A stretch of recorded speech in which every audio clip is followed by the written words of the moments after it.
Eu não quero aborto legalizado. Eu não quero ser uma mulher emancipada que não dependa de ninguém. Eu não quero ser uma mulher com vários parceiros sexuais. Então, o feminismo não me representa. O machismo é um câncer, só que o feminismo é um band-aid que não vai curar esse Não câncer. vai.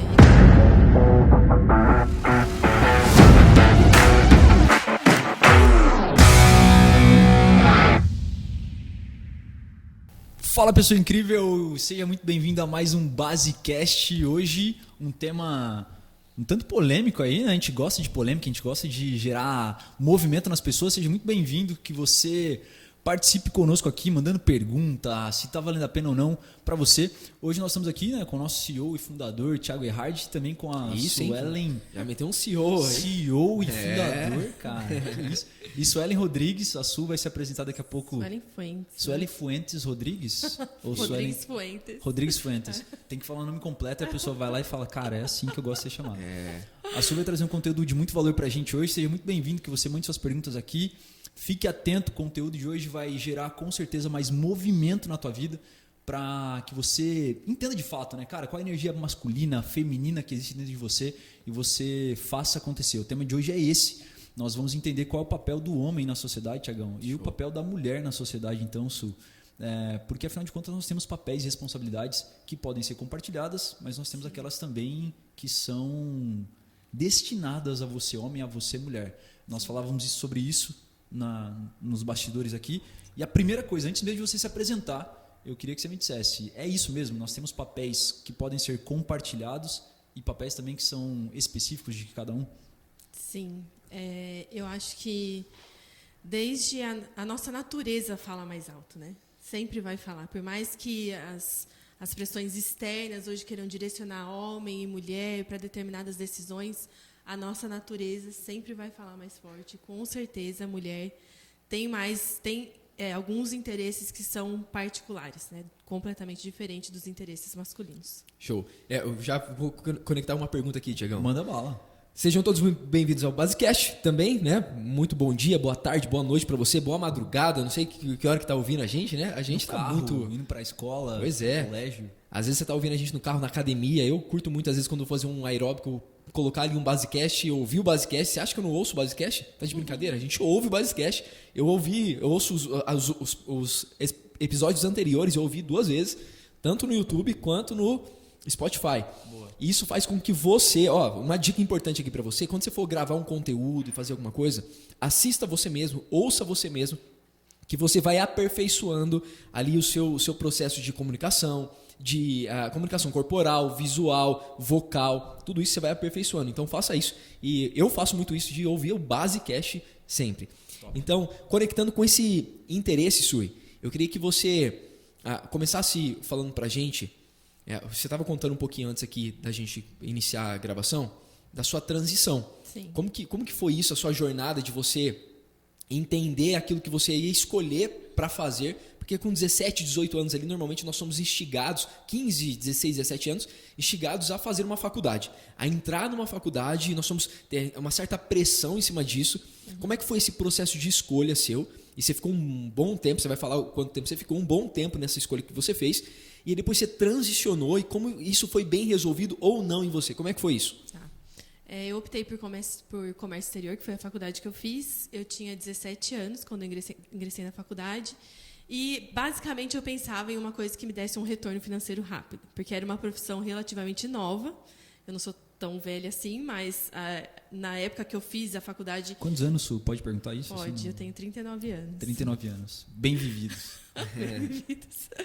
E então era uma profissão relativamente nova, porque o mercado estava se abrindo para o Brasil. Então entrei na faculdade em 99, fui uma das primeiras até turmas de comércio exterior. E eu já falava o inglês, então eu me interessava também por idiomas. Eu pensava que era uma profissão que ia me dar chance de viajar para o exterior. Então eu fui pensando nessas coisas. Não pensei em vocação em si. Obviamente que se fosse hoje, eu escolheria outra coisa. Olha só, só um parênteses aqui. Talvez uma coisa que você não saiba sobre o Thiago, Diego. E talvez você que esteja me ouvindo e já participou do MV e tudo mais, não saiba. A primeira faculdade que eu pensei em fazer foi administração com ênfase em comércio exterior. Porque isso? você, acho que fez a faculdade de comércio exterior mesmo, Não, né? eu fiz administração com ênfase, né? sim. Existia essa faculdade antes. Sim, Eu queria fazer administração com ênfase em comércio exterior. Foi Por quê? antes disso. Porque eu vi que estava em alta e ganhava muito. Sim. É. Era, em 2010 ali era o que estava muito em alta, precisando muito desse Sim. profissional. E eu queria fazer. É pouco provável alguém pensar, principalmente antes, né? Talvez tenha acontecido isso também com você, Sui. De pensar com você também, Diego. 17 anos, falar assim, cara, eu vou fazer algo que está alinhado com o meu propósito. Não. Pouco Eu provável. tenho certeza, eu nasci pra isso. Com 17 anos você não tem certeza nem se você tem pelo no Dificilmente. sovaco ainda. Né? Tem certeza de nada. Então, quando você vai ter certeza real do seu propósito? Com 17 anos, pouco provável disso acontecer. E a gente ia para onde? Para onde atraía financeiramente. Foi assim com você também, Diegão? Total. Cara, é legal, né? Tem uma frase do Caio Carneiro que eu acho muito massa, que ele fala assim, cara, quando você chega no lugar, depois fica óbvio, né? E aí depois que, hoje com 32 anos de idade, é óbvio olhar para os 17 e falar assim, cara, eu não tinha a mínima clareza do que eu queria para a vida, mas eu escolhi engenharia, por exemplo, no meu caso. Eu não tinha essa clareza, cara, mas eu também fui, eu sonhava com isso quando criança, eu achava que ia ser legal, só que a real é, cara, dá grana, né? Eu quero trabalhar numa grande empresa e vamos lá. E aí depois, trabalhando, nós já falamos isso no outro episódio do Basecast, nós falamos de primeiro trabalhar com propósito, né? Então, embora a Suelen escolheu aí, porque era algo que dava grana, mas ela fez isso, cara, porque, dá grana, então eu vou poder depois caminhar na direção de outras coisas maiores. Então, o propósito, ele vira vou gerar recurso financeiro. Criou um propósito, preciso ganhar Criou um dinheiro. propósito. Vou fazer dinheiro, então criou um propósito. E aí, você entrou ali naquela faculdade com 17, 18 anos? 17 anos e já consegui um estágio no primeiro ano de faculdade e a partir dali trabalhei com isso até parar de trabalhar, né? Me diz Fora uma de coisa, casa. já para começar o nosso tema. Tinha bastante mulher na faculdade? Tinha. Não é possível. Na minha época Tinha já bastante tinha. mulher na faculdade em 99? Sim, tinha. Aliás, na minha sala eu acho que a maioria era mulher. Então, eu fiquei 20 anos nisso e eu amava esse trabalho, gostava muito mesmo, até a minha primeira filha nascer. Aí tudo mudou. Que doideira. Então, aí eu sempre trabalhei muito, fui muito workaholic, tudo que eu pego para fazer eu faço demais, né? Eu quero fazer demais. Então, eu não tinha hora para sair, eu não tinha hora para entrar, quando a empresa precisava de mim, eu ia. Porque eu amava aquilo que eu estava fazendo e não tinha uma demanda maior me chamando para fora daquilo. Uhum. Só que quando a minha primeira filha nasceu, aí essa demanda maior surgiu e aí eu comecei a repensar algumas coisas. E uma coisa que a mulher não pensa é a vida pessoal, né? Nós somos ensinadas a planejar a nossa vida financeira, a fazer cursos e a pós-graduação e tudo mais, mas dificilmente, hoje em dia, especialmente, uma mãe chega para a filha e fala assim, mas você já pensou que em algum momento você vai ser mãe? Você está pensando nessa fase? Você vai querer trabalhar o dia todo? Eu converso sobre isso com a minha filha hoje, que eu tive essa experiência. Minha filha fala que quer ser médica, meu marido é médico. Então, ela fala que quer ser médica. Mas eu já começo a colocar na cabeça dela e ela fala, não, mãe, eu quero poder cuidar dos meus filhos. Então, você vai ter que planejar a sua vida pessoal. Até que ponto você vai trabalhar e se entregar na sua carreira e o ponto que você vai falar, não, agora... Nós saímos de dois extremos, então, né? Nós Sim. saímos de um extremo que, principalmente antes de Revolução Industrial, antes de Revolução Francesa, Sim. todo esse processo acontecer, era uma mulher, quando nascia, não tinha outro caminho a não ser olhar para a mãe dela e falar assim, eu vou ser dona de casa assim como minha mãe. Sim. Não tinha um caminho assim, ou se tinha era muito E eu escasso. acho que o homem também não tinha um caminho. Porque Porque o homem que trabalhava no campo ensinava o filho a trabalhar no campo. O homem que fazia ferramenta ensinava o filho a fazer... Não era só a mulher que não tinha oportunidades. O homem também não tinha. Né? É exatamente isso. E a gente saiu de um extremo como esse. Por exemplo, o crescimento econômico, a diminuição da pobreza depois de 1920, ali, 1910 em diante, que foi quando nós tivemos alguns marcos muito históricos na humanidade. O capitalismo, tudo isso provocou isso também.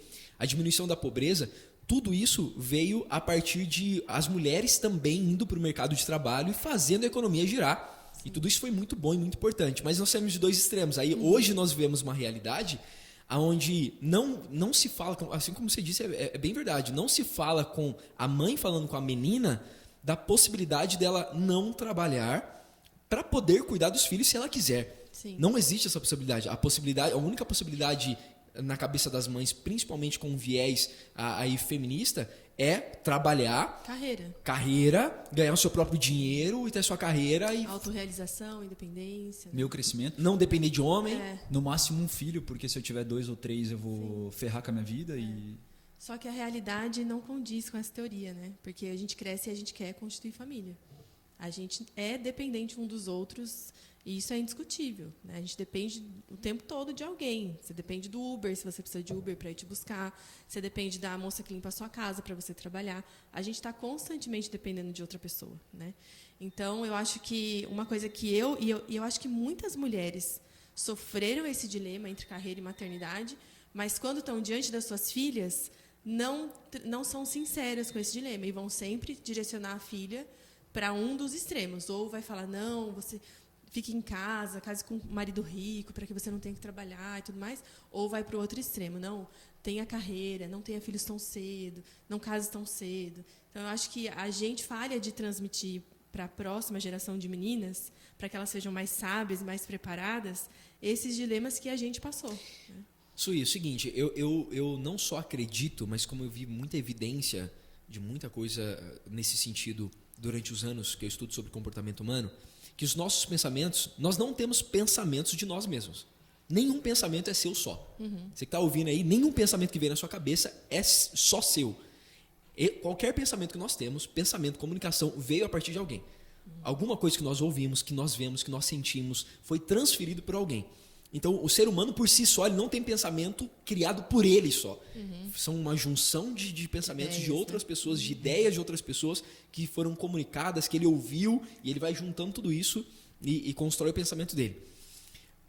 A partir dessa linha de raciocínio, nós temos essas mães que comunicam esses dois extremos para suas filhas.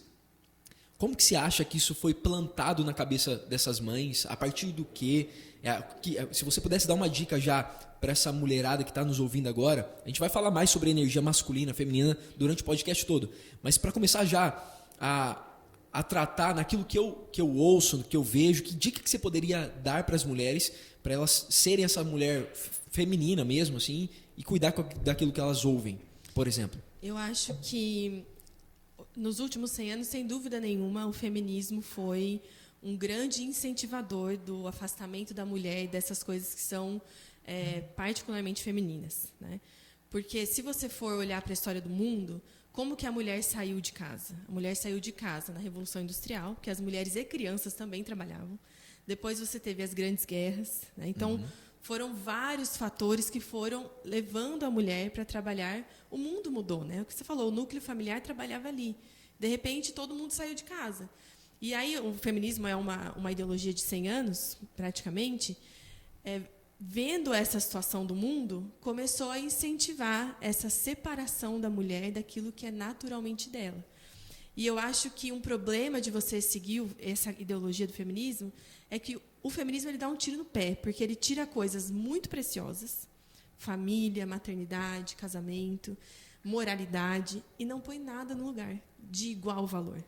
Então, ele vai pôr o quê? Promiscuidade, ou seja, você não precisa ter uma moralidade, você não precisa ter uma sexualidade moral, você pode fazer o que você quiser. A maternidade, que é uma coisa que você não consegue medir em valores, eles vão comparar com uma carreira, que você ganha um salário no fim do mês, com o seu valor econômico. Só que uma mãe não tem um valor econômico. A mãe tem um valor inestimável na vida de um filho. Então, o que ele coloca no lugar? Um salário no fim do mês. Aí ele tira o casamento e coloca o quê no lugar? Nada. Você se relaciona com você mesmo, né? Você busca os seus próprios ideais, as suas próprias necessidades. Então, quando eu vejo uma mulher muito iludida por essa ideia de liberdade que o feminismo apresenta, eu tento sempre trazer ela para esse lado, tá? Mas o que o feminismo te dá de valor? Está tirando essas coisas e está pondo o que na sua mão? Isso. Eu até conectando com algo que você falou no começo do Basecast, que eu trabalhei 20 anos, você falou, eu trabalhei 20 anos com comércio exterior, e até então eu não tinha recebido uma demanda maior. E aí quando veio a minha primeira filha, né, e aí eu entendi que era uma demanda maior. Eu acho que falta isso, né, Soraya? Das mulheres entenderem, ou do homem também, né, do que ele vai abrir mão, ou do que ela vai abrir mão para fazer algo ainda maior, algo ainda mais significativo. Eu estou falando que a minha carreira não importa? Não, ela importa muito. Só que nesse momento eu recebi uma demanda maior, algo que é muito mais precioso e algo que vai me gerar frutos, não só enquanto os meus 80, 90, 100 anos aqui na Terra, mas que vai gerar frutos de verdade na eternidade, frutos, uma recompensa maior. Essa questão do dilema da carreira e tudo mais deveria ser um dilema para o homem também. Porque hoje muitos pais não têm nenhum tipo de relacionamento com seus filhos. Eles trabalham tantas horas e estão sempre preocupados com o sustento, em dar coisas, em dar o melhor, em pagar aquela escola, em pagar aquela casa, que a figura paterna ficou um vácuo na casa. É isso. Né? Então, um dos bloqueios que a gente mais resolve no MV, por exemplo, é isso. Exato. De paternidade. Então, eu acho assim, será que... E aí os valores mudaram muito, né? Porque agora você acha que o que você dá para o seu filho vai dar mais caráter para ele, vai dar para ele um sentido maior do que aquilo que você representa para ele, né? Cadê os pais, né, desse mundo aí? Porque aí parece que a gente fica criando um problema para a mulher que trabalha fora, mas o homem pode ficar 20 horas fora de casa, se ele quiser, porque está tudo bem. Ele é o provedor, ele tem que trazer dinheiro para casa. Mas não é bem assim também. Eu acho que esse casal tem que sentar e falar quais são as nossas necessidades. Que contas nós temos que pagar mesmo para sobreviver. Eu penso dessa maneira. Tá? É uma opinião minha. Nós temos que ter isso como sustento. Tá, então, nós vamos trabalhar a princípio para ter isso, para que a gente tenha a chance de educar os nossos próprios filhos. Só que o problema é que educar filhos e viver em família perdeu o seu valor. Né? Hoje, especialmente com a internet, todo mundo quer mostrar que tem, todo mundo quer mostrar que viaja, que acontece, todo mundo quer ter uma voz, todo mundo quer ser conhecido. E as pessoas estão esquecendo de educar os seus próprios filhos. Então, acho que esse dilema da carreira não deveria ser uma discussão só a respeito da mulher. Deveria ser uma discussão a respeito do homem, que é pai também, que é um marido, que precisa estar presente na sua casa. Quando a gente fala, aí voltando aqui indo para a energia masculina, por exemplo, nós temos 2 dilemas também na energia masculina. Por quê? Número 1 é movimento pós-guerra ali, Segunda Guerra Mundial, 40, 45, que começou a nascer um perfil de homem muito forte a partir dessa característica de um homem pós-guerra. Então, um homem pós-guerra é um homem mais autoritarista, que tem subordinação, que é aquele cara firme, rígido, distante, frio. Então, os homens que nasceram na década de 50, 60, são filhos desses homens. Sim. E aí esses homens geraram os filhos deles, que nasceram ali na década de 80, por exemplo, distantes também, com esse relacionamento mais frio. Aí os homens que nasceram na década de 80 não querem isso para os seus filhos. Aí eles dizem assim, eu vou fazer diferente com meu filho. E aí nós temos um movimento de homens, depois a gente vai falar dos 3 perfis de mulheres, que a gente fala muito no MV, e os 4 perfis de homens. Mas nasceu um perfil de um homem, ali na década de 80, principalmente 75, 80 para frente, dizendo assim, eu não vou repetir o mesmo erro que meu pai cometeu. E aí vira um homem que a gente chama de emasculado com os filhos, um homem frouxo com os filhos, um homem que realmente não tem as características de um homem que abre caminho para sua família, um homem que a família se sente realmente amada, protegida. É um homem infantilizado. Muitos homens que a gente tem visto hoje é um homem infantilizado. Então nós estamos tendo vários dilemas, como a informatização está fazendo muita coisa acelerar no nosso mundo como um todo. Então, em curto espaço de tempo, 50 anos, nós saímos de 2 extremos. Então, de um extremo de um homem autoritarista, distante e frio, para um homem frouxo, bobo, um homem muitas vezes com uma energia feminina muito grande, manipulável. Nós temos 2 extremos. E aí o grande lance, esse podcast, esse Basecast é para ensinar você a ser esse perfil masculino e feminino equalizado. Não equilibrado, mas equalizado, que sabe equalizar a sua energia, tá? Como que você considera, Suiki, uma mulher, por exemplo, é uma mulher que sabe equalizar a sua energia, que sabe utilizar as energias dela feminina? Como que você enxerga essa mulher? Qual é a sua visão sobre isso? Olha, eu sou uma mulher cristã. Né? Então, eu não consigo te dar essa resposta fugindo da minha visão de mundo cristã. Show! Eu acho assim, que hoje a grande discussão, inclusive dentro da igreja, é o que é ser mulher. Está todo mundo procurando essa resposta. Como se a identidade da mulher fosse nas coisas que ela faz. Pode até ser em alguma outra visão de mundo, mas na que eu acredito, o que me dá identidade é o que Jesus fez por mim, quem eu sou em Jesus. Então, eu sou uma pessoa redimida, pecadora, mas que encontrou um Salvador. E a partir dessa minha identidade, eu começo a olhar para o meu exercício de mulher agora, alcançando a vida de quem me cerca, a partir desse ponto de vista.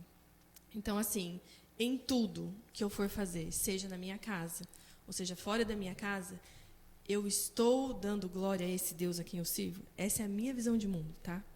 Agora, eu acho que para uma mulher que não tem essa visão de mundo cristã e que não parte do ponto de entender que o fim principal da sua vida é glorificar a Deus, eu penso que fica um pouco difícil, na verdade, dar essa resposta. Sim. Porque eu acho, na minha cabeça, assim, se você tira essa identidade, eu não consigo encontrar muita coisa. Mas eu acho que um grande problema da mulher é que nós fomos ensinadas a ser egoístas e a pensar no mundo a partir de nós mesmas. Né? Então, eu olho para os meus filhos e não enxergo a necessidade deles, eu enxergo a minha necessidade de ser feliz, de ter tempo, de ter carreira, de ser vista, de me realizar.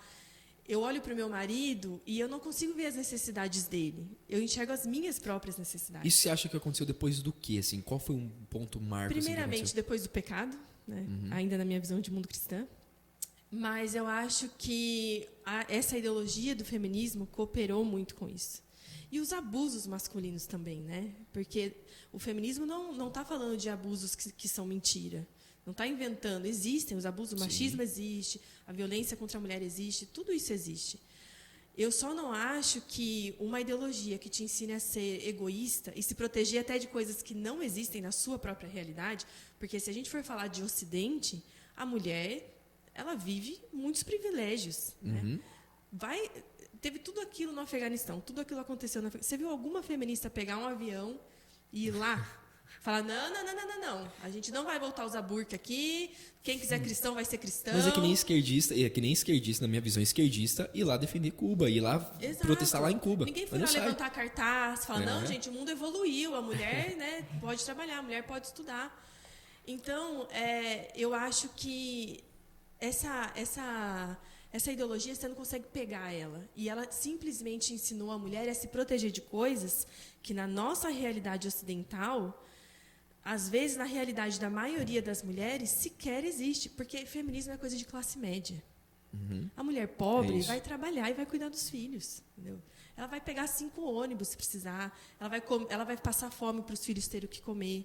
Sabe? Ela vai enfrentar a fila no SUS. Agora, feminismo é coisa de mulher de classe média. Inclusive, as grandes teóricas feministas foram mulheres intelectuais e de uma boa condição.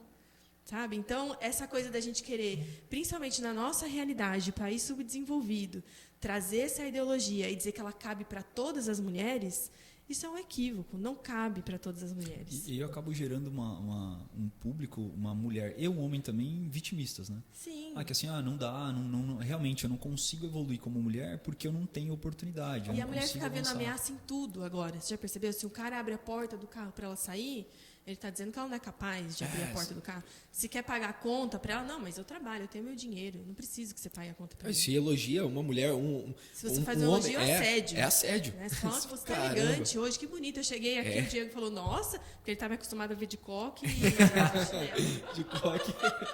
Eu falo, nossa, então assim, o feminismo deixa a mulher muito ferida, muito dolorida. E na luta de fazer com que a mulher saia de um lugar de fragilidade, nos colocou num lugar de fragilidade onde tudo nos afeta profundamente.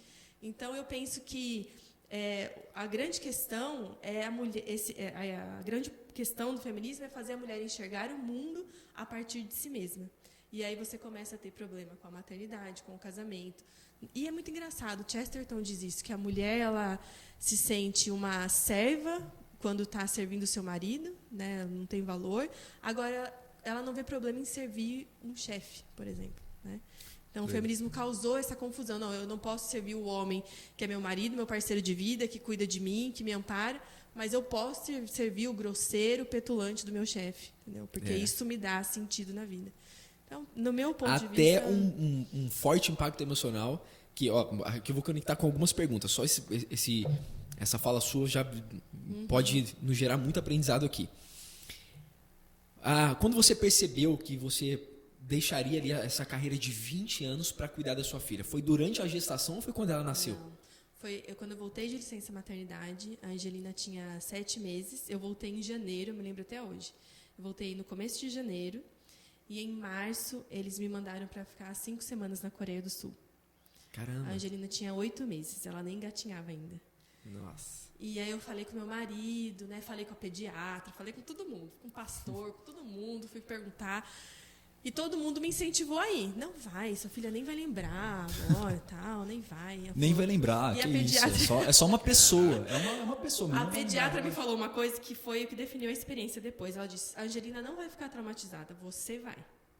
E eu entrei no avião, eu fiquei tão nervosa que eu chorava tanto que o rapaz do meu lado, um inglês até, que não está acostumado com muita emoção, né? Ele chamou a aeromoça e falou, ela está passando mal, está acontecendo alguma coisa. Tem algum médico aqui? Eu falei, não, gente, calma, tá tudo bem. Eu sou casada com médico, relaxa. Eu só deixei a minha filha de 8 meses por 5 semanas. Né? Isso na ida eu já estava desse jeito. E aí na volta, você voltar da Coreia e chegar aqui, você leva 2 dias. E aí quando eu estava saindo de lá, me falaram que ela estava com febre. Nossa. E eu fiquei 30 horas no avião, tipo Uma assim, tortura né? pra Conexão você. e tudo, sem saber se aquela menina estava bem. Quando eu cheguei em casa, eu falei pro meu marido, no segundo filho, eu não volto mais trabalhar, porque meu marido ainda também estava começando a carreira dele. Então, eu acho que tudo isso é importante. A gente não foi assim, que se dane que vai ser das contas, eu vou parar de trabalhar. Não foi dessa maneira que a gente tomou a decisão. Se eu precisasse trabalhar, e assim, precisar trabalhar não para pagar a viagem para o exterior todo ano, para trocar de carro, trabalhar para pagar as contas de casa. Se o meu dinheiro fosse necessário para pagar as contas de casa, eu teria continuado trabalhando, obviamente, né? Mas aí, nesse ponto, eu falei, não, eu não quero criar essa distância entre mim e os meus filhos. Cara, eu sei que você falou que tem outras perguntas, só que eu preciso fazer essa conexão. Porque em casa nós vemos algo similar, né? Você hoje, você está falando só da história da Angelina até aqui, mas tem outros 2 filhos, né? O Noah e o Matias. O Noah e o Matias que vieram depois e tal. E na nossa casa, eu e a Raquel, né? Tivemos 2 filhos também, está chegando o terceiro agora. E em um momento nós conversamos sobre isso. E aí, às vezes, de repente, a pessoa que está ouvindo aqui o Basecast, está ouvindo no Spotify ou assistindo no YouTube e fala assim, beleza, entendi. Então agora para a Suelen é de boa, ela é casada com um médico, provavelmente você ouve isso. Para você Sim. é fácil falar isso, porque você é casada com um médico, ele banca a casa. Burguesa safada. Burguesa safada. E aí o lance cara, nós conversamos em casa, eu com a Raquel, e falamos sobre isso. Falei, Cal, se eu souber que os nossos filhos estão sendo bem cuidados pela pessoa que eu mais amo no universo, eu sei que ela está transmitindo vida na vida dos nossos filhos, passando princípios e valores, eu irei produzir muito mais, com muito mais tranquilidade. Então, às vezes tem isso, Su, que eu vejo que a maioria não entende. Que eu tenho certeza que o Eric hoje, quando ele vai para o trabalho, quando ele vai fazer o nosso acontecer, ele fala, cara, eu sei quem está cuidando. Sim. E aí, embora você não tenha um trabalho remunerado hoje, algo que você, beleza, bata o ponto, entra às 8, sai às 18, só que você tem uma empresa a ser cuidada, nunca sai do emprego.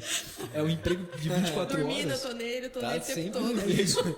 E é um negócio que vai gerar frutos, uma recompensa que é o que você disse anteriormente, que não tem valor monetário, né? Para gerar Pô, será que está valendo a pena financeiramente? Financeiramente, talvez não. Eu não estou contribuindo com a nossa viagem para Disney. Mas eu estou gerando suporte, plataforma para que o meu esposo ele flua de um jeito extraordinário para gerar também o nosso conforto familiar e também a nossa viagem, o nosso rolê e tudo mais. E a mulher ainda, como ela se vê. Uma vez teve uma pessoa que passou aqui pela base que, cara, me mexeu comigo. Uma mulher mexeu comigo, Gil. Ela estava indo pro 3º filho também. E perguntaram para ela assim, qual que é o seu propósito? Não perguntaram qual é o propósito. Fizeram uma outra pergunta para ela se apresentar. E ela começou a se apresentar. E ela falou assim, e eu tenho certeza do meu propósito. O meu propósito é entregar a minha vida para criar os melhores filhos que essa terra pode ter. Meu propósito é projetar os meus filhos. Essa é a minha missão, é o meu propósito nessa terra. Eu falei, uau! Caraca, que bem resolvida. O propósito dela, eu vou ser uma executiva. Não tem nenhum problema com isso. Não tem nenhum problema. Mas o feminismo ouvindo, uma feminista, por exemplo, ouvindo isso, fica louca. Como assim? Seu propósito não é criar filho, não. Você tem que crescer a sua carreira. Não.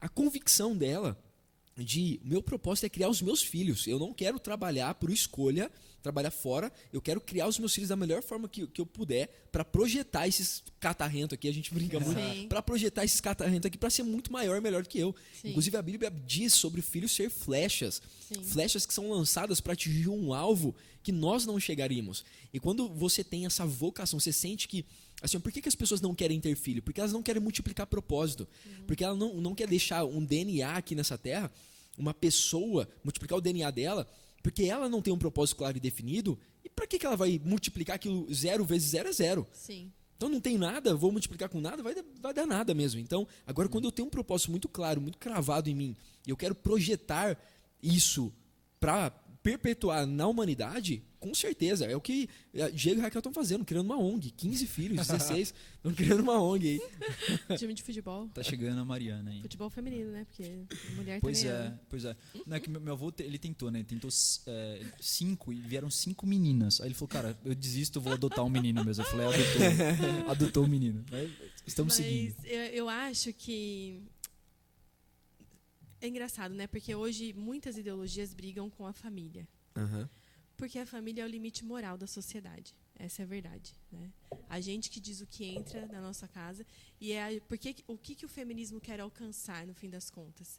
Quer alcançar o coração da mulher, o centro da vontade, da motivação, do estímulo da mulher para fazer o que ela faz. Porque ela sabe que, no fim, nós somos as grandes educadoras dos nossos filhos. Então, até outro dia no Instagram me falaram assim, nossa, e se seu filho casar com uma feminista? Eu falei, olha, eu te garanto que isso não vai acontecer. Eu te garanto, porque eu estou trabalhando para que isso não aconteça. E uma mulher feminista não seria feliz com o meu filho. Entendeu? Porque o meu filho vai ocupar as esferas da masculinidade que ele precisa ocupar. Mas eu acho que essa coisa da vida extraordinária, né, alcançou tanto a nossa cabeça que ninguém mais quer a vida comum, que também é extraordinária. O que eu estou fazendo hoje é tão extraordinário ou até mais extraordinário do que o que eu fazia na empresa. E quando eu tomei a decisão de parar de trabalhar, e olha só, o meu marido é médico, né, e médico trabalha demais, porque eles ganham por plantão, por exemplo, né, um plantonista, vamos supor. Então, o médico trabalha de dia, de noite, fim de semana, o meu marido não. Se você comparar o meu marido com outros médicos, agora que ele está despontando na carreira, porque ele está indo para a especialidade dele, para a psiquiatria, mas ele não é um médico que faz muitos plantões, porque foi uma decisão dele também ficar em casa. Poderia estar fazendo mais dinheiro? Poderia estar fazendo. Com certeza. Para a gente estar indo viajar para a Disney, para a gente trocar de carro todo ano, para a gente comprar a casa própria. Ele poderia, mas foi uma escolha nossa que ele não fizesse. Pensando na família. Pensando na família de uma maneira que transcende as coisas que a gente pode dar para as crianças. Entendeu? E eu acho que outro problema da mulher hoje em dia é que a gente não fica feliz mais pela conquista dos outros. A gente precisa ensinar as nossas meninas a se alegrarem com a conquista do outro também. Com a conquista do marido no trabalho. Porque a gente vive nesse pé de comparação. Ele está lá trabalhando, aparecendo, fazendo acontecendo, e eu estou aqui cuidando dessas crianças. Só estou ajudando aqui, com a tabuada. E eu estou aqui nesse parquinho, atrofiando meu cérebro não todo só dia. Não só isso, como... Imagina essa mulher que ela acorda, ela tem que acordar os filhos, dar um banho no filho, não sei o que, preparar o café da manhã para os filhos, enviar para a escola. E aí, no intervalo disso, ela entra numa coisa chamada Instagram. E ela vê a blogueira. Aí a lá na Disney. Vai longe, né? Aí ela vê a blogueira nas Ilhas Maldivas, com aquele corpo perfeito e tal. Aí ela olha a pia cheia de louça. Você tá lá com o seu coque diário. Pois é. A primeira coisa que você faz quando você acorda é o coque. E aí ela é realmente esse efeito comparativo que destrói ela por dentro. Então ela começa a enxergar isso no Instagram, aquele perfil feminino que não é real, não é vida real aquilo ali. Gente. Você falou uma coisa que eu achei muito legal, que é o senso de vida comum. E essa vida comum, essa vida com verdade, vida real. Não vida só digital, mas uma vida real, vida comum. Que não tem glamour, né? Assim, que você vive ali dentro da sua casa, com seus filhos, com seu marido, nas se conversas. perdeu a valorização e até o prazer pela vida comum. De ser um homem e uma mulher comum. Entende? E esse homem e mulher comum é um homem e uma mulher de propósito, que olha a família dele como a maior instituição que ele pode construir. O maior legado que você pode deixar através da família. Sim. Não é através de uma carreira, através da família forte. Não existem instituições fortes, nações fortes, igrejas fortes, se não houverem famílias fortes. Sim. Então, se nós, como seres humanos, olharmos a nossa família e construirmos isso como a maior instituição da Terra, por exemplo, a humanidade não começou com uma nação. A humanidade não começou com uma igreja. A humanidade não começou sequer com uma célula. A humanidade começou com uma família. Sim. Pai, Filho e Espírito Santo. Família fluindo. Então, quando nós entendemos que aquilo que... e perceba, eu sempre falo isso, até no MV eu falo um pouco, né, desse assunto, que tudo que foi construído de forma temporal por Deus foi singular. Tudo.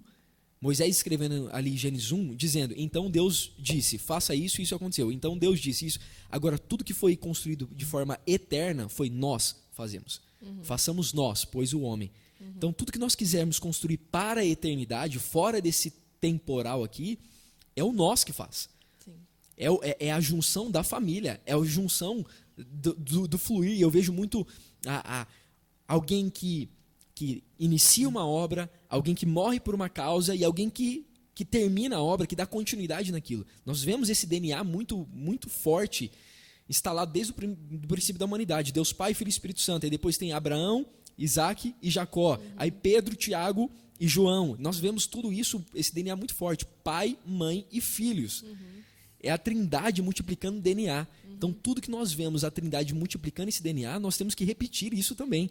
E aí, é exatamente isso que você falou de aonde é que eu acabo com isso? Aonde é que eu acabo com esse propósito? Eu vou na causa. Aonde é a causa? A causa é entrar no pensamento de um dos integrantes da família.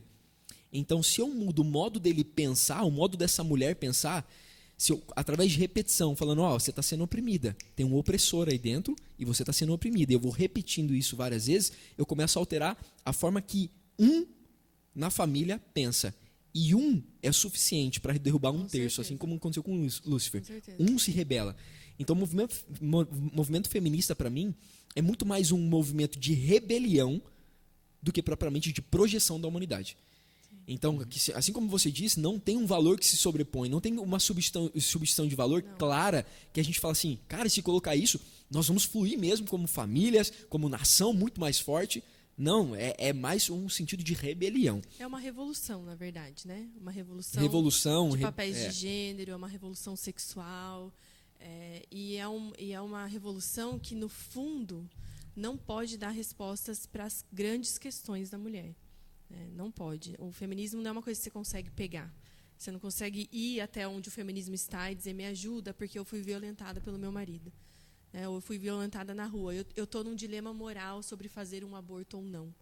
O feminismo não vai te ajudar a pensar por todos os ângulos. Ele vai te ajudar a pensar a partir da sua própria felicidade. Agora, o mundo não funciona assim, né? Essa teoria é o que a gente chama de uma cosmovisão muito reducionista, que ela exalta uma parte da criação e desmerece as outras. Então, o feminismo faz justamente isso. Ele exalta a mulher e ele desmerece os homens e as crianças. Desmerece o resto. O que importa é a mulher. E a questão não é que não existe machismo, né? O machismo foi Existe, obviamente. Foi e é um grande câncer. Eu ouvi isso uma vez. O machismo é um câncer na humanidade. Tem que ser abolido o machismo. Esse homem viril acelerado que se considera superior à mulher tem que ser abolido. A agressão contra a mulher tem que ser denunciada sim. E tem que sofrer sérias penas. Eu sou super a favor disso. Só que, para mim, o machismo é um câncer. Só que o feminismo é um band-aid que não vai curar esse câncer. Vai. E quando você vai para a história, por exemplo, das grandes feministas, né, das que escreveram livros e que formaram essas ideias, você vai ver mulheres muito solitárias dentro de um relacionamento. Era isso que eu ia te perguntar. Como que são essas mulheres? Simone de Beauvoir, essas mulheres todas. Eu li um livro da Simone de Beauvoir, eu li livro da Beth Friedan, eu li livro da Alessandra Kollontai, que são feministas assim da história, né? E que se você for perguntar para uma feminista na rua, ela provavelmente não vai conhecer. Não sabe nem o nome. Não, porque sou feminista. Sou feminista porque, gente, é assim... Coloca na bio do Instagram, sou feminista e já era. Que isso? O jeito que o feminismo se vende, todo mundo vai comprar. Ninguém é a favor que a mulher apanhe na rua. Isso. Que a mulher não tenha o direito de trabalhar, que a mulher não tenha o direito aos seus direitos, né? Que ela tenha acesso aos seus direitos. Ninguém vai falar isso. Então, se você chega falando, a gente está aqui lutando pelos direitos da mulher. Eu também. Coisa linda, eu também quero. Eu concordo. Só que o feminismo, quando você lê essas mulheres, você vê que o feminismo não luta por todas as mulheres. Ele luta pelas mulheres feministas, que querem as mesmas coisas. Por exemplo, eu não quero aborto. Eu não quero aborto legalizado. Eu não quero ser uma mulher emancipada que não dependa de ninguém. Eu não quero ser uma mulher com vários parceiros sexuais. Então, o feminismo não me representa. Entendeu? Agora, quando você vai para a história dessas mulheres, elas estão sempre partindo de uma coisa privada, de uma frustração privada, e tornando isso algo político. Né? Então, a Beth Friedan fala isso no livro dela. A resposta que eu encontrei para mim, esse livro chama Mística Feminina, a resposta que eu encontrei para mim, e olha só, Beth Friedan era uma mulher de classe média, suburbana americana, que tinha a população mais que vive maior conforto no mundo, e ela estava se sentindo sem sentido, sem propósito na vida, largou os 3 filhos, largou o marido, inventou que ele tinha batido nela, mentira, morreu com depressão, arrependida de muita coisa que ela disse, mas escreveu um livro que movimentou o feminismo na segunda onda, de 80 para até, 2000 e pouco. Então, quando você olha para elas, você vê mulheres assim procurando um propósito em coisas, sabe?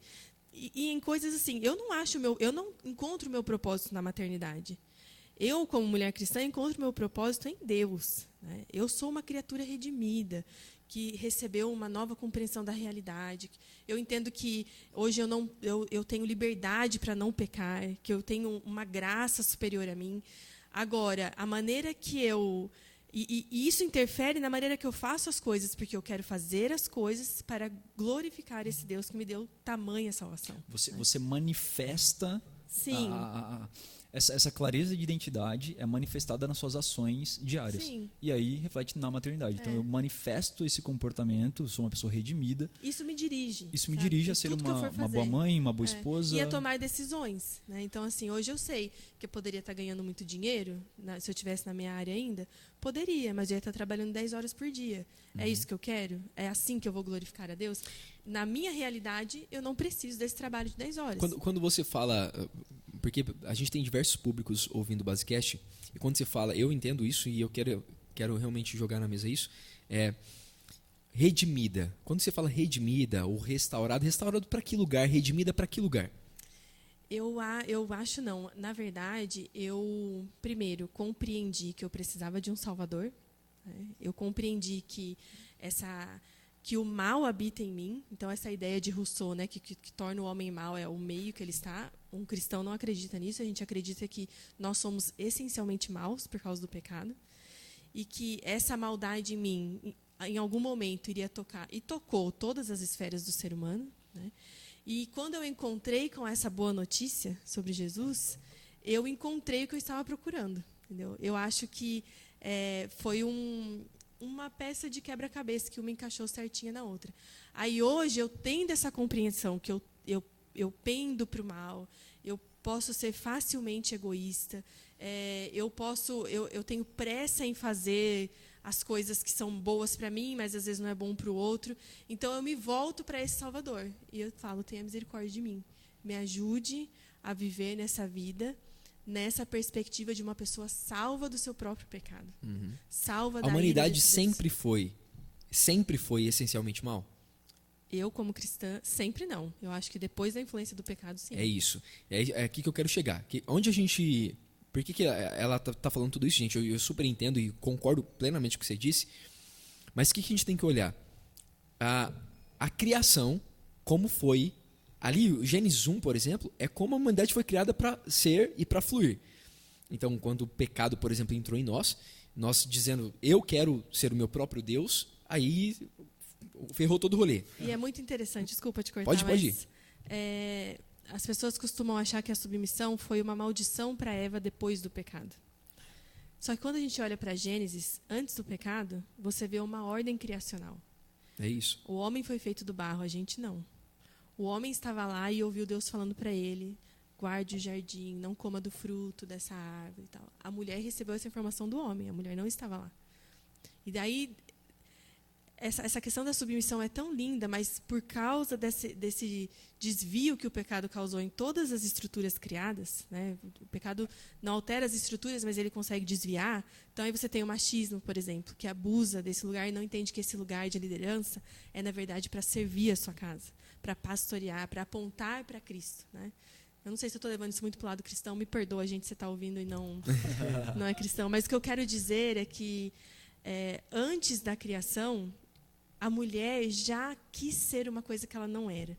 A Elizabeth Elliot, ela tem um livro que se chama Deixe-me Ser Mulher, e ela fala assim, imagine um mundo onde Eva, na conversa com a serpente, e quando foi proposto a Eva ser como Deus, porque foi isso que foi proposto a Eva, imagina se ela dissesse, não, eu não quero ser como Deus, deixe-me apenas ser mulher. Então, eu acho que hoje essa coisa de usurpar o papel de outro continua em nós, desde Eva, né? Não, eu quero ser o que o homem é, eu quero fazer as coisas que o homem faz. Eu não quero ser mãe, porque daí eu vou ficar preso. O homem não, mas eu vou. Então, e se a gente se olhar no espelho e olhar para a sociedade e disser, deixe-me apenas ser mulher?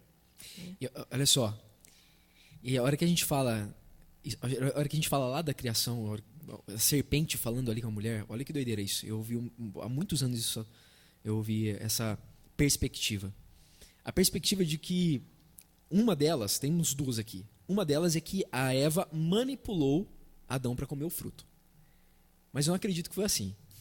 De verdade, eu acredito que quando Adão viu que Eva comeu o fruto, ele olha para ela e diz, o que você fez?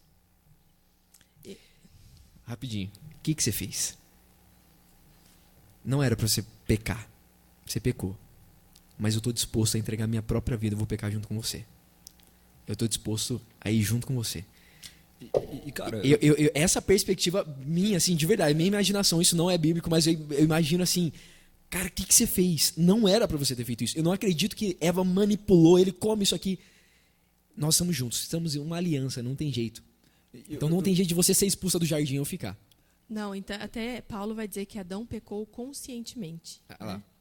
E estudando a teologia, você tem algumas hipóteses, né? Por que Adão comeu o fruto. E uma das hipóteses é que ele pensou, agora eu vou ser diferente de Eva. O que pode surgir disso? Né? Então, ele comeu, né, para ser como ela. Quando, na verdade, ele deveria ter levado ela para Deus. Para mim, olha, esse é o propósito, esse é o propósito original e esse é o significado de submissão. Como assim, Thiago? Submissão. Quando a gente fala de submissão, não é homem acima e mulher abaixo. Você que está assistindo no YouTube, não é isso aqui, ó. Homem acima, mulher abaixo. Submissão é homem à frente, mulher atrás. Porque gera movimento. Só pode ter submissão quando tem missão. E só tem missão quando tem visão. Ou seja, nós estamos indo para algum lugar, nós estamos fluindo como família. Nós estamos em movimento como família. Então, quem morre primeiro? Quem está na frente ou quem está atrás? Quem serve primeiro? Quem abre caminho primeiro? Quem está disposto a entregar a vida primeiro? Quem está disposto a batalhar primeiro? Quem está na frente. Não, é natural que você sabe que o homem vai morrer, né? Tem um navio afundando, mulheres e crianças, vai para o salva-vida. O homem, seja o que Deus quiser. Você ouve um barulho na casa, você não vai lá descer você. Você manda o homem, vai lá ver o que está acontecendo. Na gravação desse podcast, na gravação do podcast está rolando exatamente uma guerra ali, né? Estão minimizando isso, mas está rolando uma guerra. E quem está indo para a guerra? Os homens. Os homens. Não, cara, assim, eu queria comentar em cima do que você falou anteriormente, vocês dois disseram, que Adão pecou conscientemente e ele escolheu, né, para não ser diferente. E aí a gente volta para a criação, né? Quando Deus cria Adão, ele fala, cara, cuide do jardim, proteja o jardim, é tua responsabilidade. Então, quando ele vê Eva pecando, então, ele fala, cara, eu falhei no treinamento. E ele falhou, né? Exato, não cuidei, falhou em guardar, não sim. Protegi. Porque se Eva estava sozinha ali com a serpente, onde estava Adão, cara? E se ele tivesse feito o treinamento de fato? Então, acho que esse é o ponto, né? Quando nós temos papéis bem definidos e responsabilidades e assumimos esse papel, você vai ter homens e mulheres agora que sabem o tamanho da sua responsabilidade e não vão fugir da raia. Então, Adão, eu imagino, embora não esteja claro isso na Bíblia, e tem as teorias, ele vê a besteira e falou, cara, já era. E não tem nada que eu possa fazer agora. Eu deveria ter feito antes, eu deveria ter agido de forma preventiva.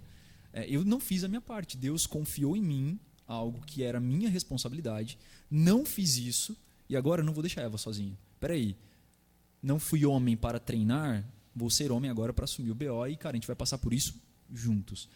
Então eu vejo que esse movimento, né, da mulher que não, cara, eu quero usurpar porque não fizeram por mim, então eu vou fazer o meu e vou fazer do outro também. Não, peraí, cara, vamos direcionar cada um para a sua responsabilidade e treinar as pessoas do jeito que elas têm que ser treinadas, né? Vamos voltar lá para plano original, Deus, qual foi o teu mandamento? Qual foi o teu direcionamento? Homem, proteja o jardim. Ensine as pessoas. Esteja à frente. Porque você é melhor? Não, porque você vai abrir o caminho. E você vai ter uma auxiliadora, né? Uma pessoa que te suporta, que te apoia, que te orienta, que te confronta, né? Nós falamos sobre isso, uma confrontadora no sentido não de apontar o dedo, mas uma pessoa que vai te fazer pensar, uma pessoa que vai te fazer analisar a situação, para que vocês juntos caminhem para um propósito maior. E eu vejo que desde o início isso foi perdido, né? A partir do pecado de Eva, mas também uma falta de posicionamento de Adão. E aí, beleza, todo o resto acontece depois. E a questão da submissão é muito utilizada pelo feminismo, né? Para dizer que essa sociedade que foi construída em uma cultura judaico-cristã, com essa história da submissão, acaba oprimindo a mulher e tudo mais. Mas se a gente for para... Eu não sei quanto tempo a gente tem ainda, então vocês me dão um toque, qualquer coisa. Vamos lá. Tá? Manda bala. Se a gente for para a questão da submissão bíblica, por exemplo, eu estava conversando com o Diego que essa palavra, primeiro, né, assim, antes de Deus criar Eva, ele faz Adão perceber que ele precisava de Eva. Então ele fala para Adão, vai dar nome para os animais. E tinha um macho e uma fêmea para cada espécie. Então, isso foi propositalmente para que Adão percebesse que não tinha uma semelhante a ele, né? Adão precisava mais do que amigos, do que os animais, para desfrutar daquilo tudo com eles. Ele não tinha uma semelhante.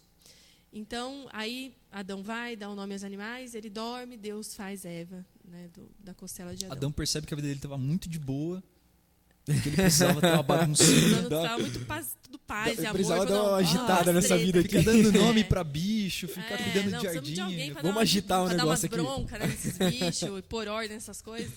Mas aí Adão dorme, quando ele acorda, ele vê Eva e ele faz um poema, né? Ele diz, essa sim é igual a mim.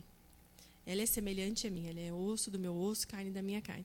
Então, Adão, a Bíblia fala muito mais de coisas iguais que nós temos do que coisas diferentes, né? Essencialmente, em questão de valor, de dignidade, nós somos iguais aos homens, né? E essa palavra auxiliadora idônea, eu estava falando para o Diego que original é uma palavra que a palavra é Esser, e ela é a mesma palavra para descrever Deus como ajudador de Israel. Então, não é a Bíblia que diminui a mulher ou a questão da submissão. Quem faz isso é o feminismo, né? Tanto que esse livro que eu li, da Beth Friedan, ela cita Efésios 6, mas ela cita assim, só as partes. O que interessa a ela. É isso aí. Ela não cita, por exemplo, tenho certeza, o fato de... O que é mais importante para o ser humano na Terra? Principalmente o ser humano que não tem Cristo, por exemplo. O que é mais importante para ele? A vida dele. Sim. Faz de tudo para preservar a vida dele. Então, tudo que nós olhamos é para sobrevivermos. Sim. E ela não olha, em Efésios 6, por exemplo, que o único direcionamento, até ordem de Deus para entregar a vida é para o homem, não é para a mulher. Sim, e assim, antes de tudo, tem o sujeitai-vos uns aos outros também. Então, a submissão não deveria ser um problema. E não foi criada para ser um problema.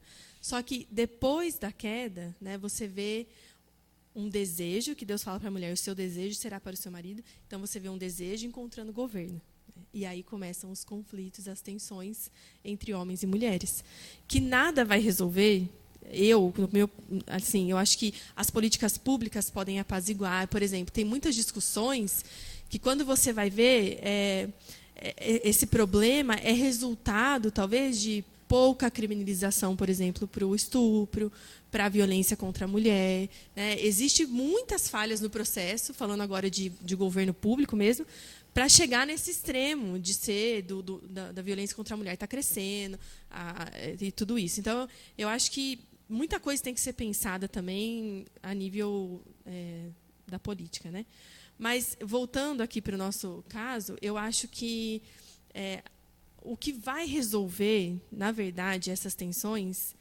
E outra coisa que o feminismo dá uma falsa esperança de que as coisas vão se resolver aqui e agora. Que existe um mundo perfeito e ideal que nós vamos alcançar se a mulher se emancipar. Se a mulher se libertar de todos os padrões. Se a mulher... Inclusive, tem feminista que diz que o padrão lésbico universal é o ideal, para que a mulher corte qualquer laço de relacionamento com os homens, para que ela não dependa de maneira nenhuma de um homem. Então, a esperança toda delas está nessa liberdade da mulher. Só que elas esquecem que não dá para se libertar de si mesmo. Nós vamos continuar sendo mulheres. Elas querem que a mulher tenha um filho e haja como se ela não tivesse. Não, continua com a sua carreira. Sua filha vai ter orgulho de você. Eu não quero que a minha filha tenha orgulho de mim. Eu quero que a minha filha seja como eu. Entendeu? Que ela olhe para mim e veja uma referência. Que ela entenda as minhas falhas, que ela veja em mim humildade, que ela me veja pedindo desculpa quando eu errei e que ela faça isso com outros também. Entendeu? Quero que ela seja melhor do que eu sou. Então, eu acho que essa utopia do feminismo, de que não existe um mundo ideal, só vamos tirar os homens da jogada, e aí a gente vai ter um mundo ideal. Isso está acabando com o casamento. Entendeu? Isso está acabando com a própria mulher. Tem muita mulher com saúde mental debilitada. Por causa de toda essa falsa esperança que nós temos que o feminismo vai resolver a tensão entre os gêneros. Só que o que gerou a tensão entre os gêneros? O pecado. O que vai resolver a tensão entre os gêneros? Jesus Cristo. E a sua obra na cruz. Então, eu acho que a mulher, sendo cristã ou não, sendo uma mulher inteligente, com todas as suas faculdades mentais em ordem, ela precisa desenvolver esse senso crítico de olhar para uma ideologia e dizer, peraí, será que isso é a realidade? E eu acho que para os dois extremos, assim, você vê muita página de feminilidade com uma mulher loira, né, vestido rodado. Nem é a realidade do Brasil, porque a gente nem tem loira, né? Assim, ninguém Muito mais usa raro. vestido rodado, né?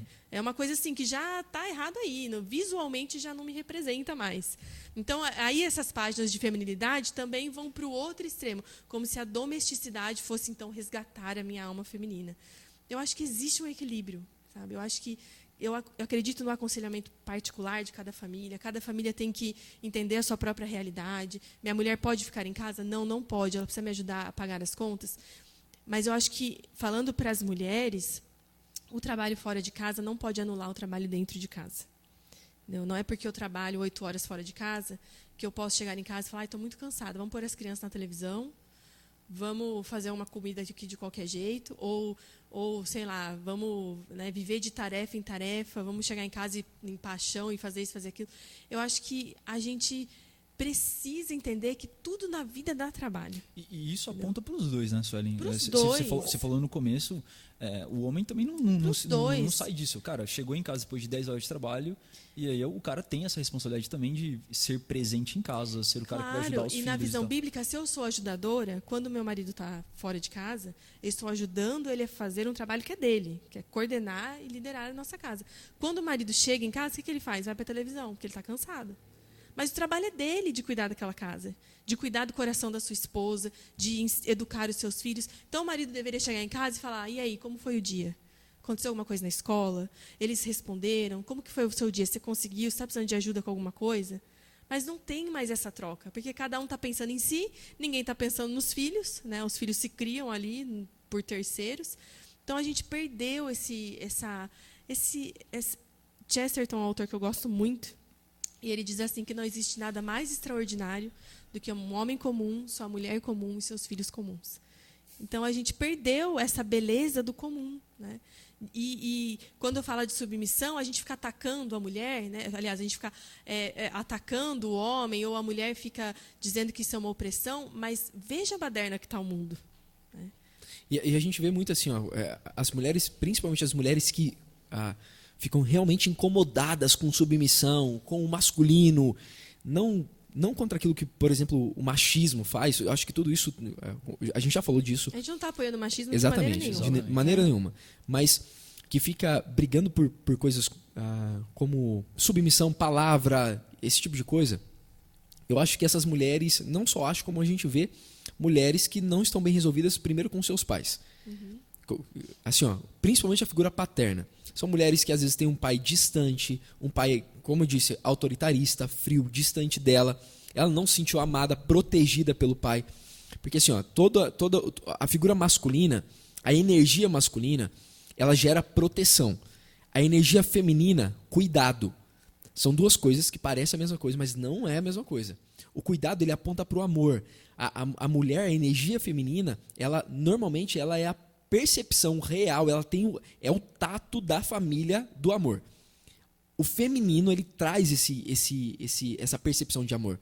Então, um bebê, por exemplo, sei lá, 1, 2 anos, talvez, ele pode brincar com o pai, ele pode se sentir muito protegido pelo pai, mas, meu amigo, a hora que ele tem que se sentir amado, a hora que essa criança tem que se sentir amada, ela vai pro colo da mãe. E aí é o cheiro da mãe, é o afeto da mãe, é a energia feminina. E não tem nada de errado nisso, né? Então, é a energia feminina fluindo. Agora, a energia, quando ele quer se sentir, uma criança quer se sentir protegida, ele olha pro pai. Tipo, você não vai fazer nada? Eu preciso me sentir protegido. Então, são duas energias que o senso de homem e mulher comum traz isso naturalmente, sem ninguém precisar ficar ensinando. Por exemplo, se a gente pega lá em 1780, 1750, antes da Revolução Industrial, a gente pega...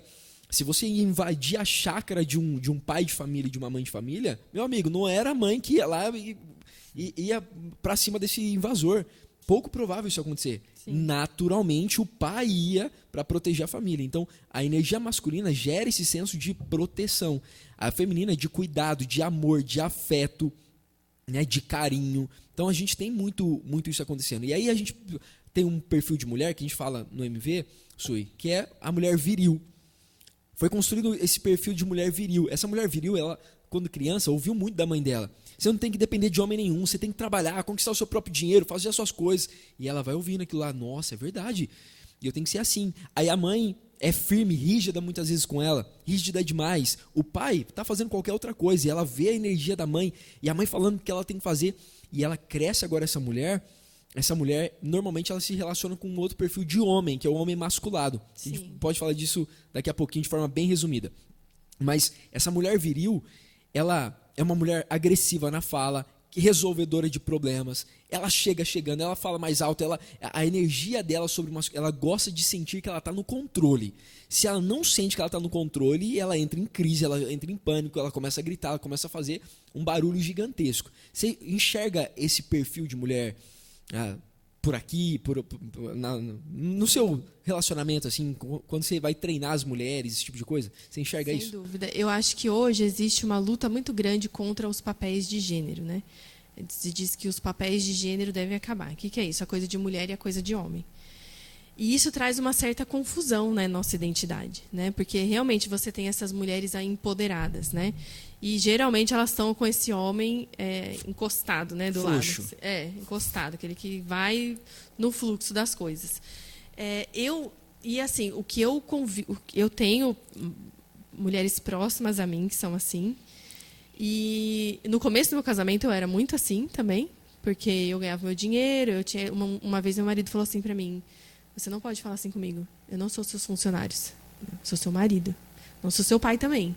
Sou seu marido. E eu vou dizer para você que eu sou um exemplo vivo de uma mulher que entrou no casamento sendo essa mulher aí, e porque encontrou um homem... masculino. Um homem, entendeu? Isso aí, um homem masculino. Me colocou no meu lugar, e isso foi uma salvação para mim.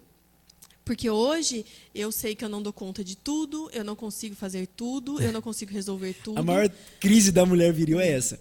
Assim, ó, ela quer carregar tudo, ela quer resolver problema. Eu vou lá, eu faço. Queimou a lâmpada. Não, eu já liguei pro cara que o cara vai trocar. Exatamente. Eu já mesmo subi, eu já resolvi. Ela gosta de ser elogiada porque, nossa, você resolveu. Só que à noite, a hora que ela deita na cama, ela fala: tô cansada.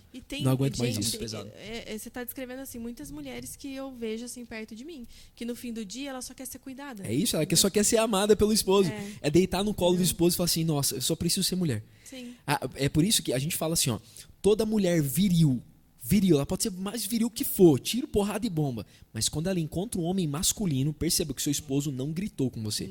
Seu esposo não agrediu você. Nunca. Ele só olhou você nos olhos e foi firme como masculino. Ele me deixou dormir chorando, entendeu? Ele deixou. E eu falei assim: gente, como esse homem consegue dormir? E aí você começa a chorar mais alto, né? Pra ver se a pessoa acorda. Aí vai pro outro extremo da outra mulher. Da outra mulher. Daqui a pouco. Aí tem um terceiro perfil, ó. A gente tem um perfil, a gente fala muito do perfil viril, a mulher viril que tem uma energia masculina muito grande dentro dela, que é esse perfil. Aí tem outro perfil que é a mulher carente. A mulher carente é manipuladora emocional.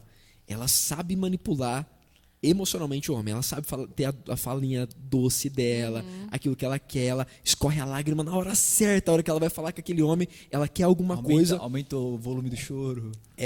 Aumenta o volume do choro pra ver se ouve.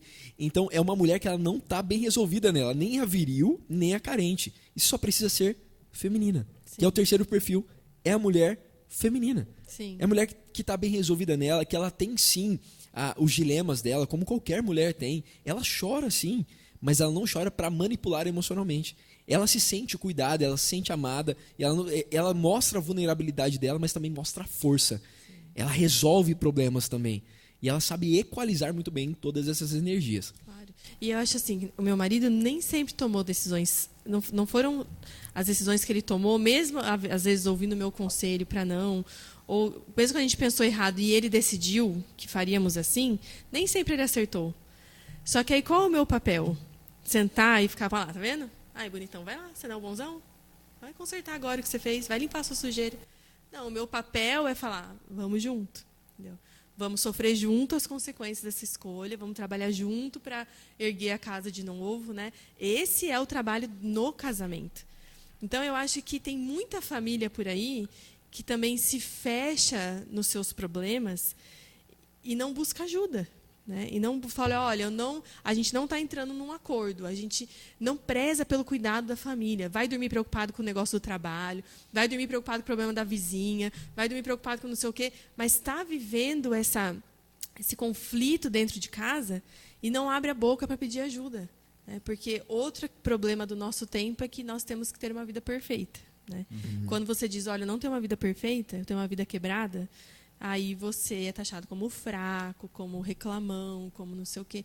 Então, eu acho que muita coisa se perdeu, sabe? E o próprio valor da família acaba... Falando da energia masculina e feminina, por exemplo, cara, eu acho que a energia feminina só quer olhar nos olhos do esposo e ela se sentir amada. E ter um lugar onde ela se sente protegida, ela se sente amada, ela se sente projetada naquela energia masculina. O masculino quer olhar nos olhos da esposa e aquele olhar que a esposa olha e fala assim, eu confio em você. Eu te honro. E amor nem sempre é carinho, né? Amor às vezes é dizer não. Não, você vai dormir chorando, porque eu não vou fazer o jeito que você quer. É isso aí. E respeito também nem sempre é dizer... O povo acha que submissão é você ficar lá quieta, assim, de enfeite. Dizer amém para tudo. Isso é um vaso, né? E não é dizer, olha, esse caminho aí, melhor não. Vamos procurar ajuda, porque essa intenção do seu coração não está legal. Não está rolando. Aí a gente vê, por exemplo, quando tem uma decisão, para a gente caminhar para o fim aqui, quando tem uma decisão que acontece na família, que a mulher não está de acordo com aquilo que o homem fez, por exemplo, a viril, ela já grita na frente de todo mundo mesmo. Eu falei para você que dá errado, não falei? É porque você é teimoso e não sei o quê. E os filhos aqui no meio da mesa, nem senta na mesa, na verdade. Eu falei para você que ia dar errado, é porque você não me ouve. Eu falo para você, ela já grita, ela fala mais alto, e o homem vai falando, caramba, nossa, essa mulher vai falar o resto da vida desse negócio, o que eu fiz? E aí o que você faz com esse homem? Você inibe a tomada de decisão e a autonomia dele. Então você deixa esse homem realmente frouxo, emasculado. A energia dele, masculina, de resolver problema, vai lá embaixo. Testosterona abaixa. Foi feito um estudo aí, de 1920, 30 para cá, nosso alimento, os estímulos que a gente recebe, tem baixado cada vez mais o nível de testosterona dos homens. Então, hoje nós temos um homem que tem percentualmente bem menos testosterona do que o homem de 1900, por exemplo. Então, esse tipo de coisa vai diminuindo o nível de testosterona desses homens. E aí, essa mulher viril, ela grita, ela faz isso. A carente, a gente já falou, manipula emocionalmente. Quando tem uma decisão tomada errada. E normalmente a carente, ela está olhando só para ela, aquilo que ela vai se sentir bem, que ela vai se sentir confortável. Claro. A feminina... Aí que tá a parada. A feminina, ela não é o tipo de mulher que nem você exemplificou, um vaso parado ali, ou uma planta que, tipo, omissa tudo. Não. Ela só sabe equalizar a energia dela. Então, ela não é o tipo de mulher que vai corrigir o marido dela na frente dos filhos, das outras pessoas, afrontar o marido dela, falar mais alto. Ela simplesmente é o tipo de mulher que sabe equalizar no 1 a 1 com o marido e falar assim, você errou. Não é esse caminho. Sabe olhar nos olhos. Mulherada, olhem nos olhos dos seus esposos. Falem com a voz equalizada. Diminui uns 7 tons. Tem uma mulherada que fala lá em cima, gritando. Diminui os tons. E você olha nos olhos do seu esposo. E aí tem alinhamento sim. Se o esposo fez alguma coisa errada, a mulher feminina não é aquela que fala, tudo bem. Não, você errou. Esse caminho... ela não afronta, mas ela confronta. Né? É isso, ela confronta. E esse confronto gera edificação, construção. Para quem? Para a família, não é para ela só. Ela olha a família, o propósito da família. Quando nós só desenvolvemos como humanidade quando nós pensamos em comunidade, Sim. em comunhão. Sim. é estar com, é estar em unidade, estar vivendo a comunhão. Nós crescemos como humanidade só quando olhamos isso, como eu posso servir outra pessoa. Por exemplo, eu sempre gosto de dar esse exemplo que para mim é muito, muito claro. Deus nos fez de uma forma que nessa mesa eu consigo ver o rosto de todo mundo, mas não consigo ver um só, que é o meu próprio. Eu não consigo ver o meu próprio rosto, eu consigo ver o seu, eu consigo ver, assim como vocês não estão conseguindo ver o rosto de vocês. Então é exatamente assim que eu acredito que a família foi criada para ser. Movimentos com ideologia como, por exemplo, feminista, é você olhar para você mesmo. Então coloca um espelho ali. Você não está se achando bonita? Coloca um filtro no Instagram. Então tem um filtro aqui para te deixar mais bonita. E aí a gente começa a ter band-aids para curar causas muito mais profundas. Sim. Se você pudesse, para a gente, eu queria que cada um de nós aqui fizesse algumas considerações finais, talvez voltando para essa, principalmente, energia feminina, para essa mulher. O que ela deveria fazer para ela conseguir equalizar essa energia dela? Como que a gente pode enxergar e pode ajudar essas mulheres, tá? Vai lá, Sui, você depois do Diegão. Então, primeiro, você não é como todas as mulheres, entenda bem a sua realidade, né? Segundo, se você é adepto ao movimento feminista, leia sobre isso, desenvolva um senso crítico, né, sobre essas coisas que são oferecidas a você. E não tente se encaixar em nenhum tipo de molde, né? Entenda de que maneira você pode servir mais a sua família e viva dessa maneira, né? Não se coloque em nenhum molde. Show. Boa. Cara, para mim, assim, embora o tema hoje tenha sido muito voltado para a mulher, né? A gente sabe que a gente tem um público masculino grande também. E eu vou falar como homem aqui, né? Hoje eu fluo muito mais, de uma maneira muito mais saudável e poderosa, tendo uma mulher incrível do meu lado. Então, o recado para a mulher é: entenda que se você for uma mulher feminina, uma mulher incrível, que flui no seu propósito, sabe quem você é de fato, você vai construir coisas muito mais significativas do que se você ficasse olhando somente para você, né, para o seu ego, para as suas necessidades. Hoje eu sou muito grato pela Raquel, porque ela entendeu quem ela é, ela entendeu qual é o chamado dela, qual é a missão dela, qual é o propósito dela, e hoje eu consigo fluir no meu, porque eu tenho uma esposa do meu lado que, cara, é uma plataforma que me impulsiona a ir além. Então, o meu recado é: olhe para o propósito mesmo, né, e não somente para você. Porque o homem vai fluir também muito mais, de forma poderosa, se ele tiver uma pessoa, né, uma mulher incrível do lado dele. Top. Olha aí, fez uma declaração aí, Raquel. Isso, hein, Raquel. Se a Raquel estiver ouvindo esse podcast, fez uma declaração. E, cara, esse Basecast está indo ao ar, né, na Semana Internacional da Mulher. Então, feliz Dia Internacional para todas as mulheres que são pessoas incríveis, né, na Terra aqui. Então, feliz Dia Internacional da Mulher aí. Show. E normalmente o nosso público é bem maior feminino, porque as mulheres são mais inteligentes, cara. É um negócio. Ela busca desenvolvimento primeiro. Né? É por isso que ela cresce muito mais rápido. Uma mulher, ela tem esse senso de: se tem algo errado, não, peraí, então o que eu tenho que fazer para resolver? Ela vai lá e resolve. Se eu tenho que aprender, beleza, eu aprendo. O homem já é mais arrogante. Não, isso eu já sei. Não, tudo isso que eles estão falando eu já sei, eu não preciso ouvir, né? Eu não preciso aprender. Eu vou fazer outra coisa. Então, as mulheres, elas crescem mais rápido exatamente pela abertura no aprendizado. Exatamente por canal de aprendizado muito mais aberto. E, mulher, você tem que ativar alguns princípios de sabedoria. Quanto mais você fizer isso, vai ser melhor para você, né? E homem também. E quando a gente fala de princípios de sabedoria, de fluir em sabedoria, a gente tem alguns livros que podem nos auxiliar. Um desses livros é um livro de provérbios. Você pode pegar lá um livro de provérbios e ler Provérbios 31, de 10 a 31. Tiago, eu não sou religioso, nem nada disso. Eu também não sou religioso. Também não sou o cara religioso, tá? Fique em paz. Mas eu entendo princípios da terra e entendo que provérbios deixa princípios poderosos para a gente fluir como ser humano, como família, como profissional e como empreendedor. Seja a esfera que for, você encontra muita sabedoria, não só em provérbios, como na Bíblia inteira. A gente lê muitos livros de desenvolvimento pessoal, de negócios, e é muito engraçado que você olha alguns princípios ali e você fala: cara, isso aí eu já vi. Isso aí eu já vi em algum lugar.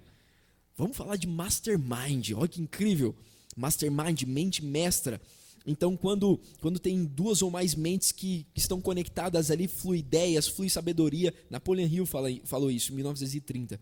Só que há 2000 anos atrás já veio um cara que falou assim: onde dois ou mais estiverem reunidos, a própria verdade, a própria sabedoria está no meio. Então, assim, você vê muito princípio que a gente lê nos princípios não, muitas ideias que a gente lê hoje que já foram escritas ali. Então, Provérbios 31:10, você vai ler lá depois, fala sobre a mulher idônea, mulher sábia. Ele começa com uma pergunta: quem a achará? Ou seja, já está dizendo que não é fácil. Não é fácil encontrar uma mulher sábia, idônea, que tem esses princípios ali. E aí você vai ver que nesse fluir da mulher sábia, idônea, você vai ver uma mulher que ele começa dizendo que é uma mulher que cuida da sua família, que ama a sua família. É uma mulher que não se dá a preguiça, ou seja, é uma mulher ativa. Ela é uma mulher que trabalha, empreendedora, tem duas ou três frentes de negócio. Uma mulher que trabalha com comércio exterior. Se você olhar aqui, é uma mulher que importa e exporta produto, está bem no porto ali, trabalhando, vê uma propriedade e adquire. Tá maluco? Trabalha também com mercado imobiliário. Vê uma propriedade e adquire. Ajuda os necessitados com o seu próprio recurso. Não é com o dinheiro do marido.